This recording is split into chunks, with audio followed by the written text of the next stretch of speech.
stock. Indian Hotels is the one that we're talking about. So let's go straight across to Puneet Chhatwal, who's the MD and CEO of the company, who joins in to discuss more about the quarter 4 results, but more importantly, the FY26 outlook. If you look at it, the company on its part has said that they are looking to open 30 plus hotels. They're looking to, focus more on the revenue per available room, the RevPAR that is, and at the same time are also looking to channelize the growth coming in from the MICE or the events segment itself. Puneet Chhatwal joins us now. Thanks a lot, Mr. Chhatwal, for joining in. In the conference call, you did say you're confident of double-digit revenue growth in FY26. If you could quantify that top-line target for us, is it mid-teens, is it low teens, is it low double digits or high double digits? And if you could break that up for us across, brands, occupancy, same hotel growth, pipeline additions, and average room rates. Thank you. Always a pleasure to have this call with you, Mangalam. We are looking for anything which is between 12 to 15% top line growth, obviously very strongly driven by the Taj brand, and also a strong contribution, anything between 35 to 40% from the new businesses, which is Reimagined Ginger, the Tree of Life, Ama, and Cumin. The other brands are also in a growth phase, which is Vivanta, Gateway, and Selections. But the majority of the growth coming in on a very strong basis will be from the backbone, that is the Taj brand, and also very strong contributions from the new businesses, which at a high margin also help or have helped us in the past in retaining and also increasing our margins. Occupancy remains robust in most of the Indian markets. I think the only place where the occupancy or rates are not increasing at a very high level, I repeat, at a very high level, is Goa, because it had seen very, very big highs in the last 3 years. So I think for some time, some consolidation is needed, and then it will start going up there too. But Delhi, NCR, and Mumbai remain very strong. The month of April for our company has seen a 17% growth. May is looking good. This is 17 versus last year April because of the excessive heat and the code of conduct. All in all, I think the outlook is positive. Also because instead of 55, there are 70 wedding dates in this financial year, which is the highest that we would have seen in the last 3-4 years. And with all the delegations coming into India, the foreign delegations interested in doing more business with India, I think it's helping a lot, especially in the capital city of Delhi, to grow both rates and occupancies.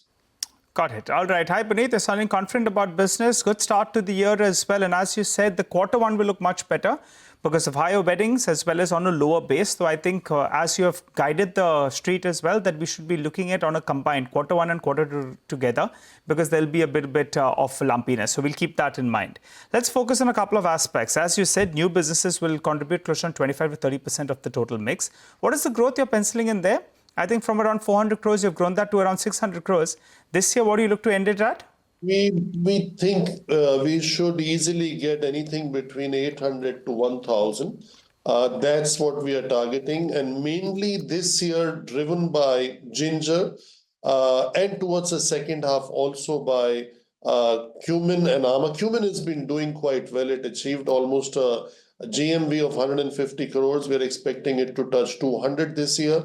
And Ama to get closer to 100 crores over the next 2 years. I think this year it'll go closer to 60 in GMV, and then finally to 200 because of the addition of 100 bungalows in last financial year and 100 in the previous one. So we expect to see an acceleration in openings in that homestay business this year.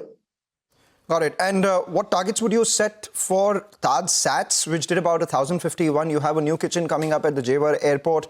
Chambers, 150 crores is what you garnered in terms of fees in FY25. What's the target for next year? And the management fees itself, that's about 562 crores. What's the target for next year?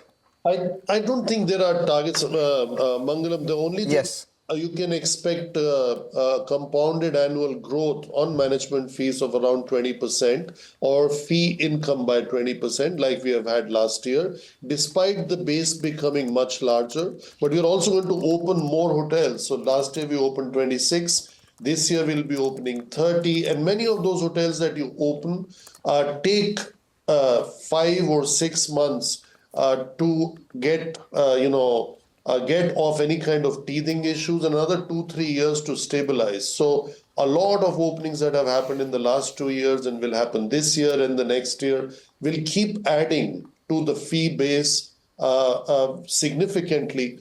And also with the new additions and the new conversions that we are doing. So you can expect management fee income to keep growing at 20%. Chambers is not something which we want it to be like a mass business. It's a very selective business. It's a very tough criteria to become member of Chambers, but because of the growth in the footprint. So we renovated last year the Kolkata Chambers in Taj Bengal. As we speak, we are renovating the Taj Mahal Palace Colaba, which is doubling in its size. We'll be adding a new Chambers when we open Frankfurt in this financial year. So that will give us international presence in Frankfurt, London, and Dubai. So given that footprint, I think even Chambers is expected to keep growing at a similar pace as you have seen Yes. previous years. All right, Puneet, kudos to you as well as the team in terms of operational efficiency. Margins have perked up as well, but what are the levers you have in place now to further improve margins from here on? Well, Nigel, so if we turn the clock back, we used to do 12 to 14% margins till 2015. And the first time when we guided on 25%, not many people believed us. Now we are at 35 on a consolidated basis, and on standalone, it goes as high as 47, 48%. I think these are very healthy margins. If we can maintain those in the same level, I think we are doing well. We should not forget we are a capital and a labor-intensive sector, and we need to keep investing into our properties, and not everything is capitalized. Some goes into the normal day-to-day maintenance of the wonderful iconic assets that we have. And that is a key. We want to maintain the exclusivity, the luxury status of the Taj, and keep renovating our old gingers into the lean luxe proposition with cumin. That means insourcing of food and beverage, unlike what was done earlier. So finding the right balance between investments, capex, margin expansion, and the growth so that we are positioned well, not just from quarter to quarter or year to year, but for the decades to come. Take that point. Just a final question before we let you go. Puneet, you've been credited for turning the business, a very strong business, around on all fronts, be it the balance sheet, the revenue, or diversifying away from the main brand as well.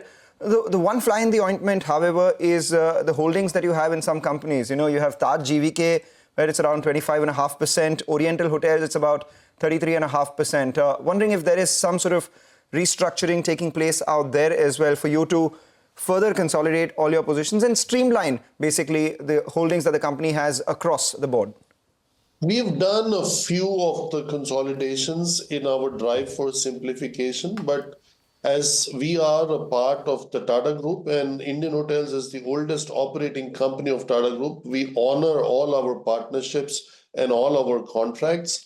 If any partner comes to us and wants to exit a business or wants to give us a larger share, we will be very happy to look at it. Today, with net debt zero and with a lot of gross cash, we are very well positioned to take advantage of within group or outside the group companies for any M&A activities that might come. But as and when it is that far, Mangalam, I will be happy to share that with you. But at the moment, we don't have any such activity going on. Nothing in the near future? Nothing can we hear from you on Oriental? You mean Oriental Hotels? Yes. OHL? No, I first thought you were talking about Orient Express. We exited that long time. No. Oriental Hotels. No, nothing that you can hear from us on any of the companies that are there, and definitely not on your channel live. All All right, Puneet, good to have you on the channel as always. Thanks a lot for speaking to us here on CNBC TV18. It's been a great year, and you've started off FY26 on a positive note. We look forward to interacting with you on and off the record as the year progresses. End on that note, I always do on your channel, the best is yet to come. Got Always, always. Got that, Puneet. Thanks a lot for joining in, and, with that comment as well, definitely, guys, for better times going ahead.